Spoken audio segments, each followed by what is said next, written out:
Hi, this is Dr. Arnold Lee.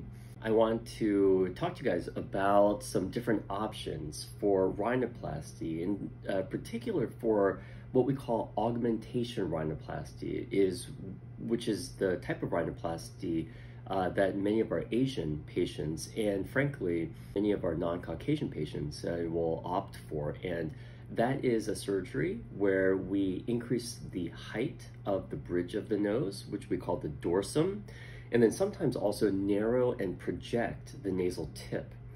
There are multiple ways of doing this, and the reality is that not one of these is necessarily superior to the others, and they all have their different pros and cons, but generally speaking, the type of structural support that we use to do these changes include both plastic materials, which we call alloplastic materials, and these are things like silicone and also some high-tech plastics such as Medpor. That is particularly helpful for raising the bridge of the nose.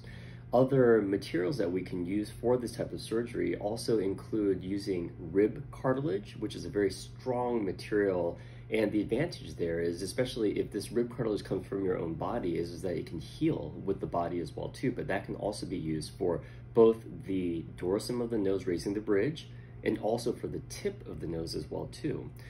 And there is also a very common technique that I use, which is both the septal cartilage and also the ear cartilage, which we call the auricular cartilage. The auricular cartilage, there's been a lot of questions about that. The auricular cartilage is, for me, primarily used for contouring the tip of the nose. It has a nice curved shape to it, which can be used very well for the tip.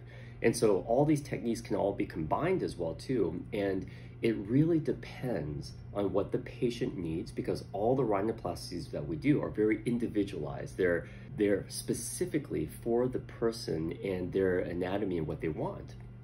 And so all these techniques can be used and combined, and they all have their different pros and cons, but ultimately what we want to try to do is create a very natural appearing nose.